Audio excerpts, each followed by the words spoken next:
Hello, and welcome to the Empowerography Podcast. This is a platform created for women's voices to be heard and a place to share their stories, journeys, and successes with the world for the purpose of helping other women who might be on similar journeys. We are empowering women one episode at a time. I'm your host, Brad Walsh, so kick back, grab one of your favorite beverages, and enjoy the stories.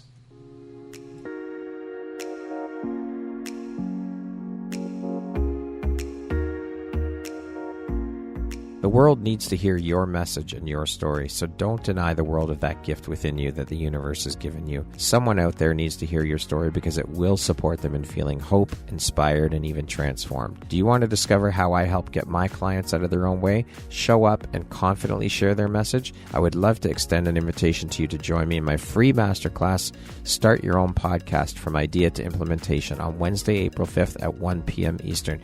You can find the registry link in the show notes. Hope to see you there. Hello there, Brad Walsh here, your host of the Empowerography Podcast. Today, my guest is Andrea Blindt. She is a registered nurse, a holistic health practitioner, a 6-time international best-selling author, an inspirational speaker, and a life and mindset coach. Andrea, welcome. I am so happy to have you here today. We have been trying tirelessly to get this done, so it's so nice to finally have you here and connect with you. How are you doing today? Thank you, Brad, so much for having me. I'm just grateful and honored to be here today, so thank you. The honor and the pleasure is truly all mine, so thank you for taking and making the time to be here with me today. So with all of that being said, that is a hell of a lot of hats you wear and quite an extensive resume, I must say. How on earth do you find the time for all of this, and how do you prioritize, and just how important is prioritization and organization to you? So such a great question. Thank you for opening with that. It's a lot of hats, and sometimes it can feel really overwhelming, but I truly love every single hat that I wear and have the opportunity to change into. And so that's what keeps me focused and motivated. Prioritization and organization are must-haves, knowing that I have so many things that I'm doing. And so I prioritize what truly needs to be done today. What can I delegate, which allows me to use my skill of delegation and polite ask, as well as what can I put off to a different time? It's not as important. And then where might I be procrastinating in my life? Because if I notice procrastination, then I can also hone into, well, why am I avoiding that task or wearing that hat? Is that still a hat that fits me? Do I still find pleasure doing it? And if not, maybe I choose to move away from it. And then organization is just ingrained in my DNA. So I am very organized to the best of my ability, and it truly helps me through my day. Well, we are humans and shit falls through the cracks sometimes, and that's just the way it goes. Yes. I would love to know then, with you wearing so many hats, what does your morning routine look like, Andrea? Great question. So my morning routine starts with me in bed. Before I even open my eyes, I give thanks for as many things that come to my head. It could be my soft sheets, my soft, cozy pillow beneath my head, the sound of my kids laughing outside in the hall, eager to greet me, just anything that jumps into my mind. And then I immediately get up and I go to the bathroom and I put ice cold water on my face, just to reset my system, get the crusties out of my eyes, and really wake me up. And then I take about 10 minutes to get ready. I brush my teeth, I get dressed for the day, brush my hair, and then I greet the world.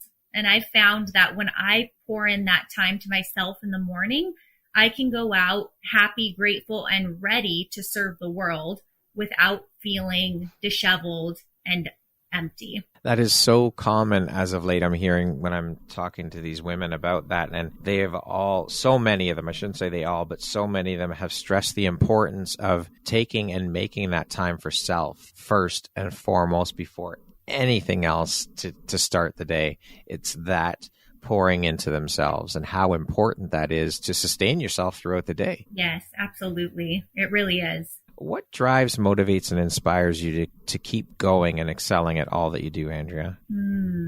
My family, for one, and just seeing proof of healing and transformation everywhere I look. That's what really motivates me, sets me on fire, and keeps me moving forward in all that I do. I know that you are a registered nurse and a holistic health practitioner. And I know also from previous conversations with you that you started as a nurse and moved into holistic health. What was the inspiration to begin your career in healthcare to begin with? And how long have you worked as a registered nurse? So I've worked as a registered nurse for over 13 years.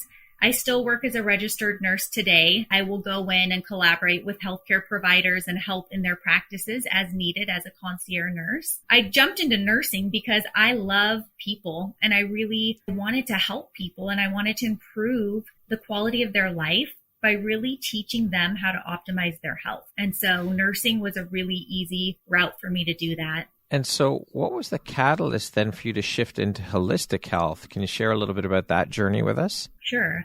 So holistic health, I'd always been interested about natural medicine, holistic healing, diet, what the earth has for us that we can utilize. But my true catalyst came when my son was diagnosed with an incurable disorder when he was 3 years old. And traditional medical care told us there was nothing they could do. This boy would eventually die and that we would just manage his symptoms. And so when I was told that, I just thought, that's not acceptable. I'm not okay with that. And I'm going to do everything in my mama bear power that I can, utilizing this big brain that I have to change that reality for him. And he is going to be 7 this October. He is living an amazing, full functioning life with no pain, 0 symptoms like he had before. And he was the catalyst to me really diving in and finding just how much we can truly heal our body and how much is available to us in the world. How incredible. I mean, you think about the amount of people that just take the doctor's word for whatever it is they say and just believe, okay, well, I guess if they said there's nothing we can do, then there's nothing we can do. And they just leave the situation. And we've been conditioned to believe that these doctors and people of that kind of authority, they're the know-all beings. And we just put blind faith and blind trust into them. And I think that's fucking scary. And it's crazy when you think about it. Look at you are living proof. That if you had listened to the doctors, I mean, that's crazy. Yeah. And I see his light in this world. And every time I see him, I'm just in awe that this boy exists and that we believed enough for him when other people didn't, when the people we look up to and we trust to guide our lives and to keep us healthy and to have the answers and the solutions. When they didn't believe, we did. And to see that play out in our life every day, it's just such a reminder that anything is possible.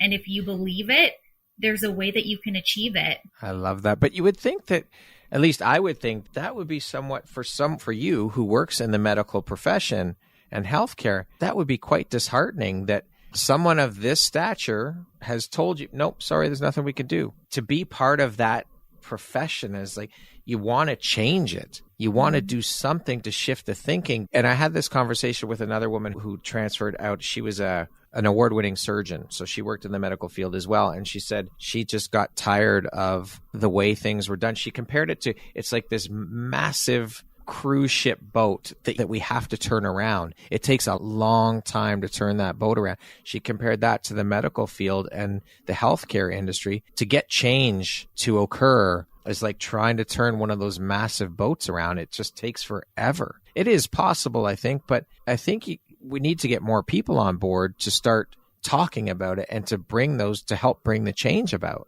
Because that's horrible what you had to go through. And I mean, just because you took that on, as I know, because you and I have spoken before, what a struggle that was and how long that journey was for you and how labor intensive and heartbreaking and all of the things along the way, how tough that was. It's incredible. It speaks to your resilience and your courage and your strength and the belief that, like you just said, we can heal our bodies. We have the power, but to not take everything that these people say at their word. Yes, yes.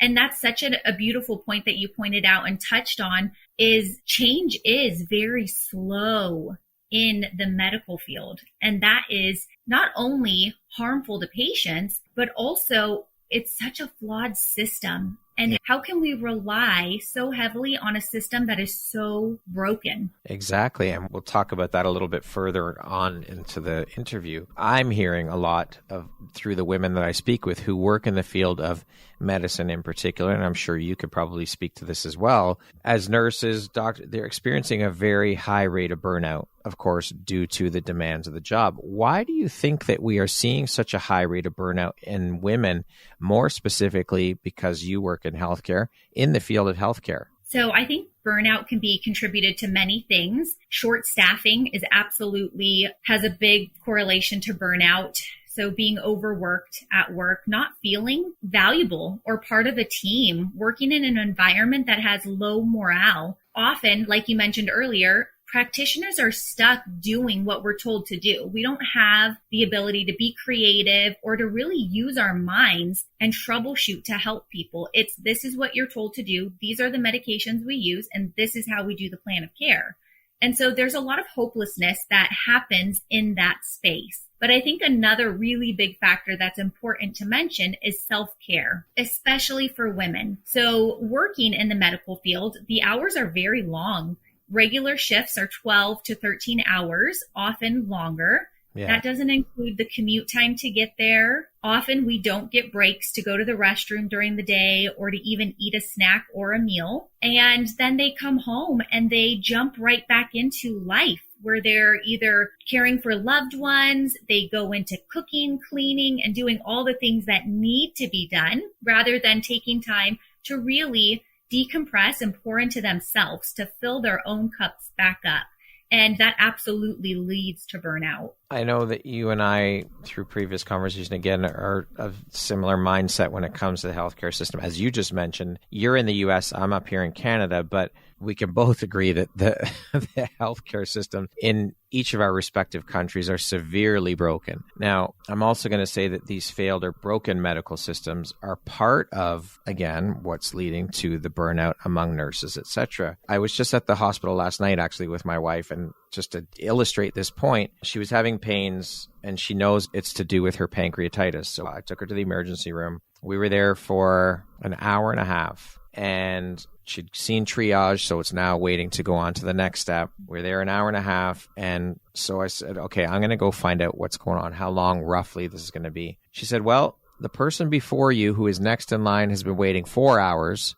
So you're going to be at least another 2 to 3 hours. And my wife said, forget it. We're going. I'm not sitting around this. But the lineup of people in the emergency room was just insane. It's like, how are people getting seen? And let's be honest, some people that show up in the emergency room don't really need to be in the emergency room. They're there for things that they shouldn't be, etc.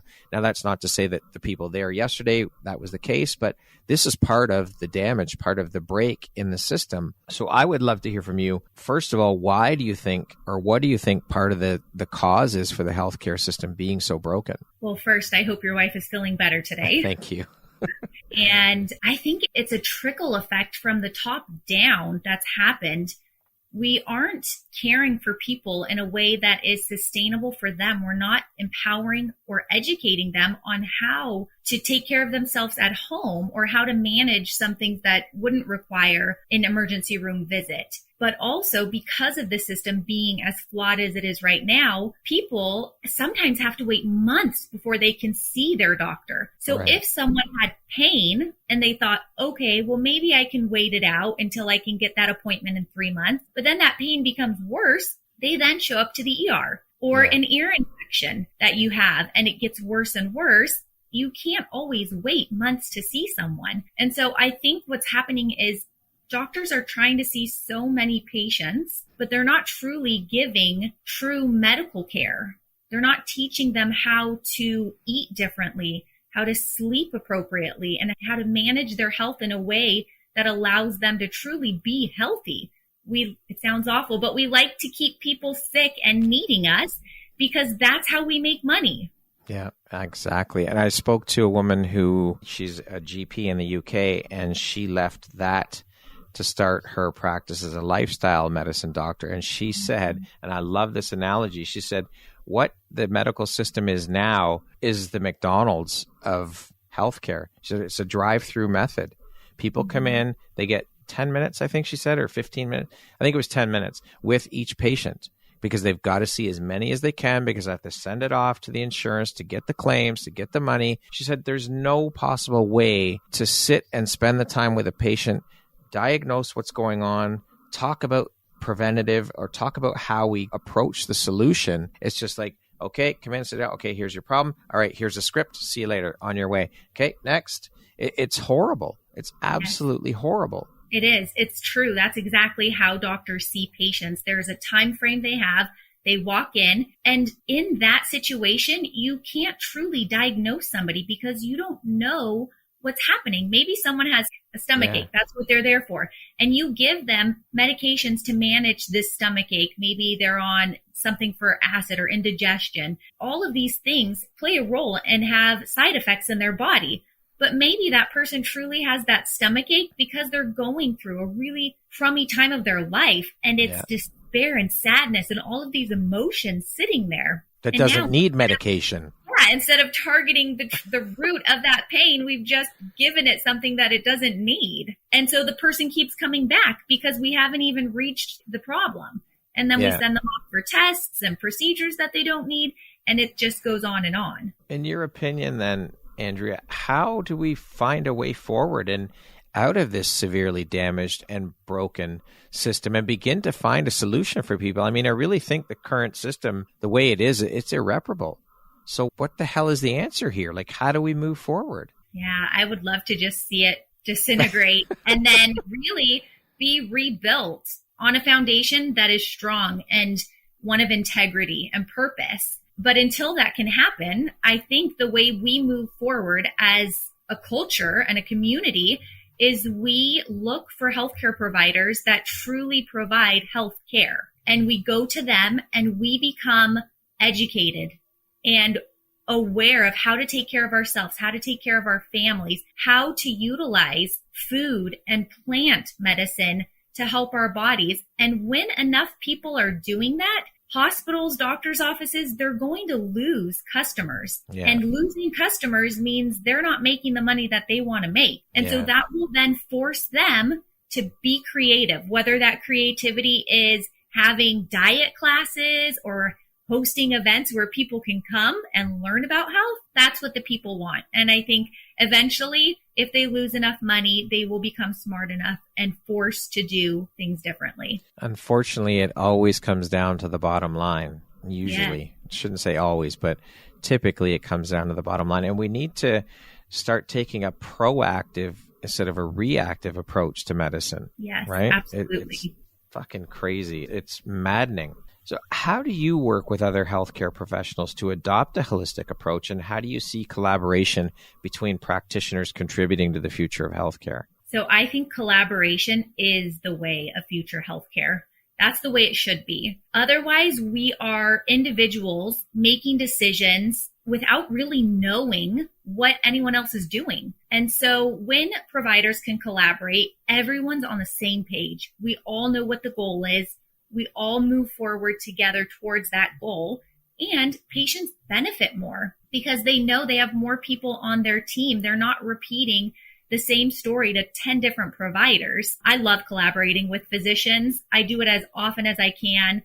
Yesterday, I had the opportunity to collaborate with a really wonderful nutritionist who's working with one of my patients on a specific diet plan. Right. And I love it because not only do I get to learn more during that process, but the patient has more people to ask questions to. Another person listened to what they said. So if that doctor is hard to reach, but you had 5 other people in that room collaborating on your healthcare, that's 5 other people that might have heard what that doctor said that you can then go to for the answer. And so I love it. I do it as often as the care provider is willing to, because not all of them are willing to spend that time. Again, it's a time that you give to do that, and not everyone can do that in their practice. Well, let's also be honest here, and there's still a lot of Western medicine doctors who do not believe or subscribe to the holistic approach when it comes to medicine either.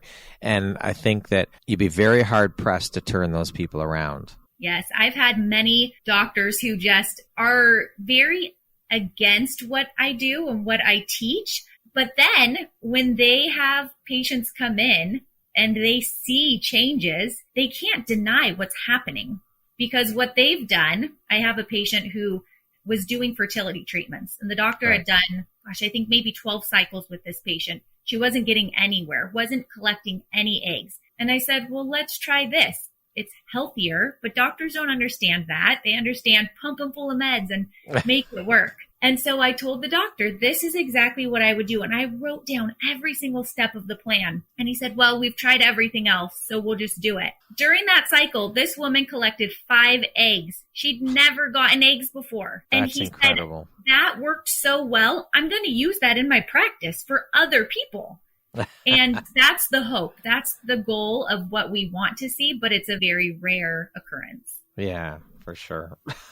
That is absolutely crazy. How do you see the future of healthcare evolving to incorporate greater emphasis on preventative care and lifestyle interventions? And what role do you see the holistic medicine approach playing in this evolution? I see holistic healthcare being a very large player in this movement. And I think that by teaching people from a very young age how to make those good health decisions, we can really have a greater impact. Just like anything else in today's day and age, things advance and change very rapidly. The field of holistic healthcare is constantly evolving as well. So how do you stay up to date with the latest research, developments, innovative approaches to ensure that you provide the most effective and evidence-based care to your clients? So it's such a good question, very important. I would say it's one of my best qualities. But if you ask my husband, it's probably one of his least favorite, is that my brain, it just never shuts off. It's constantly running. I'm always searching for things to learn or to implement and integrate into the world. And so in that, I research all the time. I'm reading medical journals, research articles, independent studies. I listen to podcasts from people who are just brilliant and inspire me and are doing the deep work of discovering things. And I take a lot of continuing education courses where I am just saturated in knowledge. I love it. And I think it will always be part of me. I just love to learn. Now, of course, holistic healthcare recognizes the common threads of various aspects of our lives. How do you address the impact of lifestyle factors such as nutrition, exercise, sleep, stress management, and overall health and well-being with your clients? I love this. It's all interconnected. And I believe that the more people understand that, the healthier they will be in every area of their life, mind, body, and spirit. And I really love helping people connect those dots in their own life so that they can see that. Let's steer away from healthcare. We could do a whole episode, a couple episodes on this because of all the shit, how broken the system is. But I want to speak a little bit now about your journey into the world of coaching. How long have you been a life and mindset coach? So I've been a life and mindset coach for 3 years. Okay. So in all the conversation I've had with women who are coaches, all of these women have been through their own personal struggles and journey before making that leap into coaching. And of course, we as human beings, we've all been through our personal struggles, our journeys. But what I've noticed though, is that for the women who I speak to who are coaches, their personal struggles or journey were the catalyst for becoming a coach, for getting into the coaching world. Can you share a little bit about your own personal journey before you made the leap into coaching? Yeah, sure. So I grew up in a very abusive household where I experienced physical, emotional, sexual, mental abuse until I was 15 years old. And so during that period, I really believed that something was wrong with me. I was flawed. I was unworthy, unlovable, and just couldn't perfect myself enough to earn my caregiver's love so that they wouldn't treat me poorly. And so in that place, I dove into nursing because that fulfilled a need I had to be needed and worthy and have purpose in life. And I really loved it. I believe that was truly a calling I had. But as I continued to move through life, like you said, challenges arise. I carried my baggage from my childhood and it continued to affect my life. I was pregnant and had twins, my first pregnancy, and they died 5 days after they were born. Oh my gosh. I sunk into a very deep depression, again, believing I wasn't worthy and that what I wanted wasn't possible for me. It was possible for everybody but me. And there's this shame and guilt that layers on when you have those beliefs and when your situations in life confirm them to be true. And so somehow, through my own interpersonal strength, I continued to push through. I was able to have 2 more children through fertility treatments. They were both high-risk pregnancies, and I almost died having my son. And after that, everything became clear to me. I realized that I'd married someone who was not a really wonderful partner. I probably had done it because he loved me and, again, met the need that I had to feel loved. But it wasn't a relationship that I wanted to model to my kids. And so after coming home from the hospital alive, feeling so grateful to be alive, grateful to have 2 living children, I asked for a divorce and went through that entire process. Wow. It's tough. It's heavy. There's so much self-realization that comes out of it. And I really dove into gratitude and healing me. I changed the way I ate. I posted affirmations on every wall of my house, inside my cupboards, just everywhere, because I wanted to be saturated by positive words and beliefs. That was what I was choosing to move my life towards. And of course, life gives you opportunities to practice those new beliefs and to really sink into them. And so I did that. I met my now husband and knew that I couldn't get pregnant naturally, but surprisingly got pregnant. It was a very high risk pregnancy. It was twins. And when I found out it was twins, it shook my brain. I was thrown into PTSD. I couldn't understand how I could deliver twins and they would die. And then now here I was pregnant with twins, but I didn't try to get pregnant. And so it was really tough. And I really had to stay present and focused to not completely lose myself in that. And then my twins were born and they spent 106 days in the hospital. So they were there for a really long time. And again, tried not to go crazy and think of the worst case scenario of them dying like my first set of twins, and came out the other side and continued to navigate life. And as I did that, I kept searching for people who had done it, people that had survived hardships and were living a joyful life, not just like, oh, I've survived hardships and I'm surviving still. I didn't want that.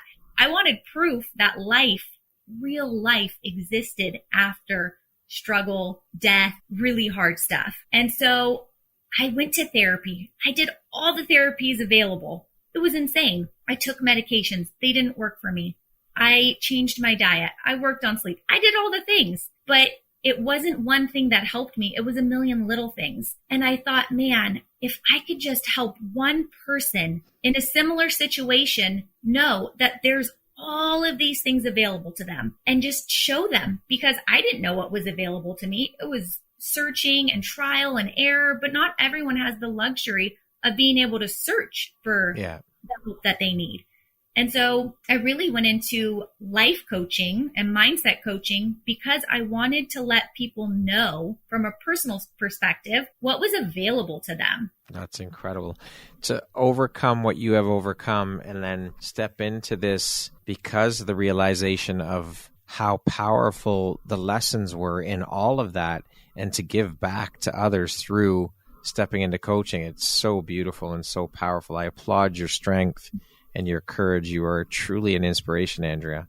Thank you. So how then have these experiences helped shape the Andrea you are today, both personally and professionally, would you say? Ooh, they have completely shaped who I am today. And I am so grateful for each experience, which sounds weird to think that I could have gratitude for the loss of my twins or the suffering. But I know without those experiences, I wouldn't have the heart that I have, the empathy, the perseverance and drive, or the unique ability to connect with others who are going through a similar situation. And so because of that, I'm truly grateful for it. And I give grace to myself every day. And so you should. We all need to do that. We all could take that lesson of giving ourselves grace and space around all the things that we deal with and go through. What is it that sets you and the work you do apart from other coaches, Andrea? Why would someone choose to work with you over someone else?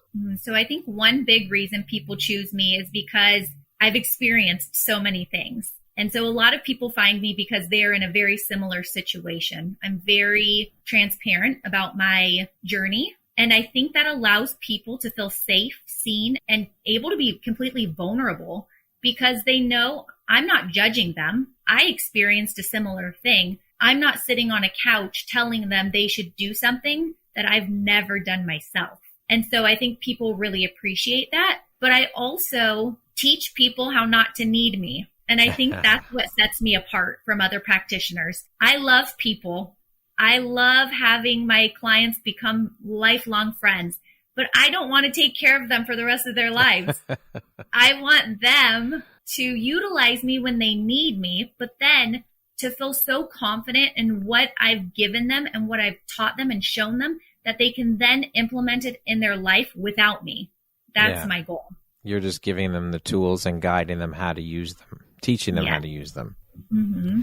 What are 3 of the most common issues around mindset that you come across in working with your clients? Yes, such a great question. So a big one is I'm not worthy. People believing that what they want is not possible for them, or that what their goal is, it needs to be a struggle or a sacrifice or hard work to achieve it. Those are some of my biggest ones. And how do you, let's just pick one of those, any one of them. How do you help your clients overcome that when they come in with one of those issues? Yeah, so when they come in with any issue, I like to dig into why they believe that and where the belief came from. Because usually our beliefs come from something we experienced or were told as a child.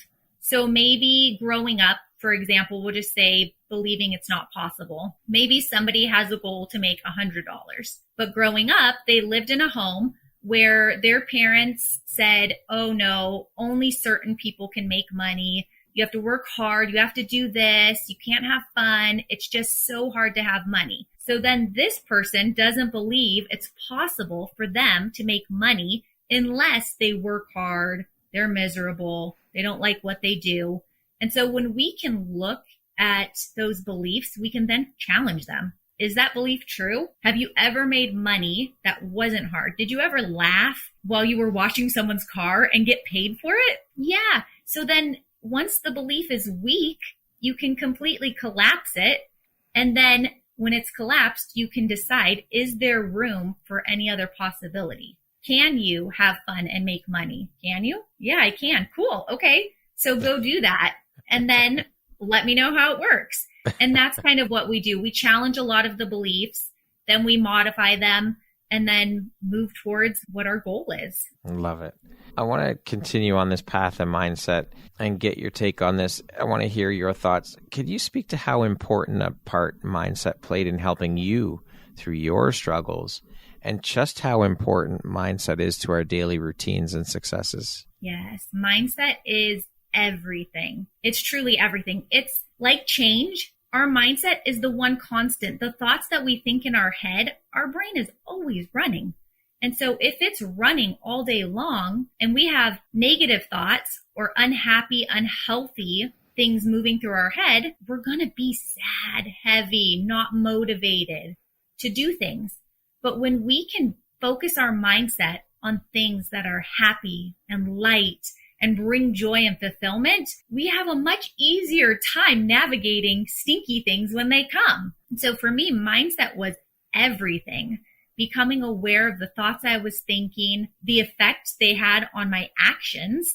Because if I feel like life is miserable and there's no hope, well, then I'm just going to go sulk and sit in my bed in the dark and not talk to anyone because there's no hope or joy. But if I can imagine that joy is possible, I can still have a bad minute. I can still have a bad day or hour. But if I believe joy is possible, then maybe after I sulk for a little while or I'm grumpy, I'm going to move towards something that might bring joy, because that is possible. And so that's what I do. I acknowledge the hard because it's real. We live in the world. So I see it. I don't pretend it doesn't exist. I sit in it. Then if I notice that I'm getting stinky in the crap that I'm sitting in, I'm like, okay, is this what you want? Do you want to be miserable? No. Okay, then get up and do something else, because you It can't takes get a lot to of your self-awareness destination. though, right? Yes, it does. And that's the tough part. I think that's the part that most people have the problem with, is putting in the work to work on that, to get to that point of having that self-awareness and being able to work through it. Yes, but like adding salt to food, a little bit goes a long way. So if you just start being aware, you don't have to be aware all the time. If you just started with one small area of your life where you're just curious, that curiosity will expand into everything you do. And then before you know it, it's saturated, it's everywhere, and you just do it all the time. It becomes a habit. I love that. What is one tip or takeaway that listeners could implement immediately to start reconditioning their mind for the success they want? I love this. So they can ask themselves how they want to feel and begin to notice if the things they're doing throughout their day are helping them reach the goal of how they want to feel, if it's delaying them from getting there, if it's preventing them. And once they know that, they can start to make decisions in their lives that bring them closer to the place that they want to be in until eventually they're there. And to just remember that baby steps are still steps. Yeah, for sure. I want to talk a little bit about your journey into the world of being an author. As mentioned, you are a 6-time international best-selling author. I'm curious your thoughts on how important you think sharing yours or our stories is, and what are a couple of benefits of writing and sharing your story with the world? I love this. I think stories are life. They connect us and unite us. And without stories, we truly wouldn't know where we came from or what other people experienced. And we wouldn't have that contrast to see differences in our own life where we can find that gratitude for their experience and our experience and learn from all of those things. So I think sharing stories is just such a beautiful thing that we can do. It also teaches people. There's a lot of wisdom in storytelling. If someone can learn something after hearing from someone else, it might diminish some of the suffering that they would go through, or they might learn how to fish quicker and easier and struggle less in life. And so I think sharing your story is a beautiful thing that we all have the ability to do. And we all do have a story. I don't care who you are on this planet. Every single one of us has at least one story that needs to be shared and heard, because it will resonate with at least one person out there in the world. And yes, that's part of why we're all here. Yes. Andrea, what do you think your unique skill set or superpower is that's helped you become successful? So I would say multitasking. Multitasking and efficiency. I am very highly efficient all the time. My husband calls me a hummingbird. And our kids laugh because I'll be standing right there talking, and then there's a pause. So I will zoom somewhere else to switch the load of laundry or take the trash out, do something. And before they know it, I've done the task and I'm back. And they just, where did you go? And how did you get there so fast? And so I think that's one of my superpowers. Speaking of success, how do you define that word? What does the word success mean to you? So success to me is a feeling. It's a knowing that you're exactly where you're meant to be, doing what you were created to do and enjoying it. Love it. What would you say is one of the most important things you've learned in your life? And what was your life like before learning it? And what was your life like after you learned it? Thank you for asking this. That lasting change is possible. I was in such a place in my life where I was really depressed. I was hopeless, and I'd become suicidal after the deaths of my first twins. And I didn't think life was worth living. I didn't think that the pain would ever go away or that it would end. I didn't know how to get help. I felt very lonely. And after learning that change was possible, I felt free, completely free to live a life I love and to just enjoy it. That is powerful and beautiful. Andrea, what does the word empowerment mean to you? Empowerment to me is self-sufficiency. It's truly tapping into intuition and allowing it to lead me in everything I do, and then allowing that behavior to be an example to others around me. that permission slip for others. I love it. Okay, we're going to jump into a little rapid fire section here. So the next grouping of questions just be 1, 2, 3 word answer type thing. Okay. Okay. How would you describe yourself in one word? Hardworking. If you could be remembered for one thing, what would it be? For the way I loved people and the way they felt when they were in my presence. If you could teach the world one thing, what would that be? That they are worthy of living a life they love, and that it all starts with believing that to be true. What is one thing you love about yourself that is not related to your physical appearance? My brain, my brilliant brain. I knew you were going to say that. I knew it. Yes. I praise it multiple times every day. If it does something that gratitude. Great, yeah, I will kiss my hand and smack it on my head. And yes, oh, you're so good. Thank you, brain. I love that. What is one thing you want but cannot buy with money? More meaningful time with my family. What is your personal motto? Baby steps are still steps. That's a good one. That concludes our rapid fire section. Now back to our regularly scheduled program. What is one lesson your career has taught you that you think everybody should learn at some point in their life? Great question. No diagnosis is too final, past too messy, or future too uncertain to fully live a life they love. Beautifully said. Andrea, what is your why? So my why is not wrapped up like a normal why. My why is because I want to. And it makes my heart sing. And I believe that God uniquely qualified me to do what I do. So that's why I do it. What challenge has shaped you the most in your life?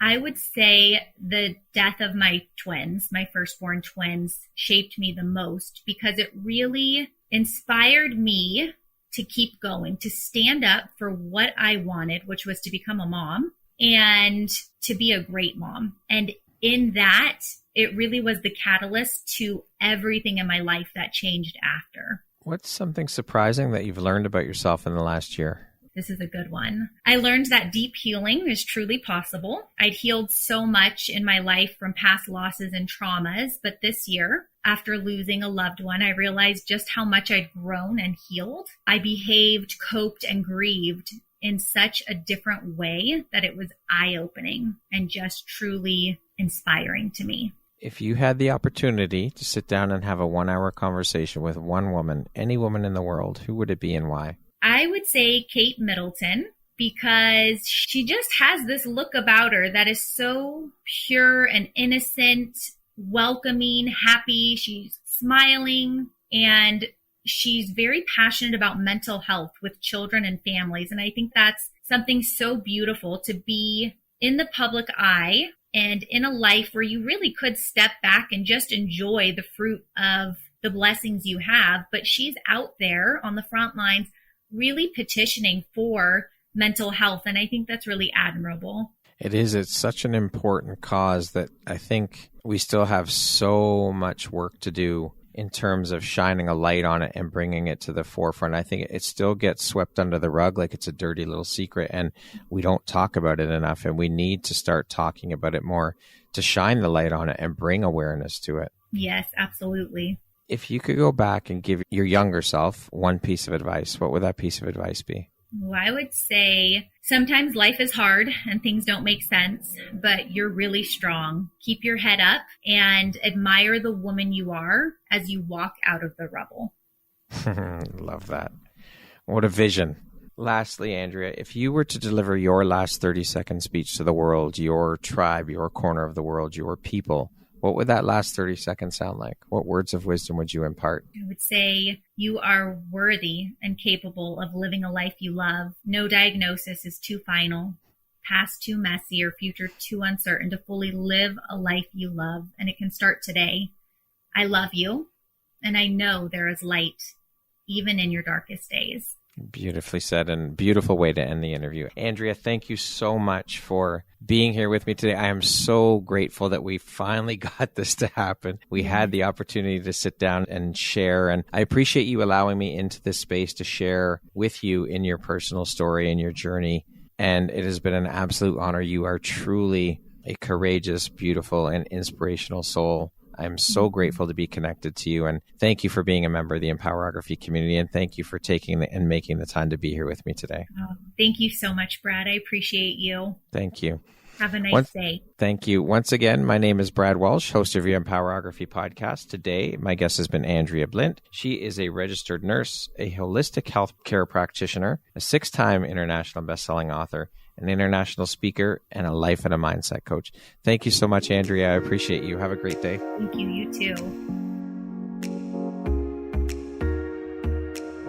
Thank you very much for listening to this podcast. If you haven't yet, please be sure to subscribe, rate, review, and share with all your friends.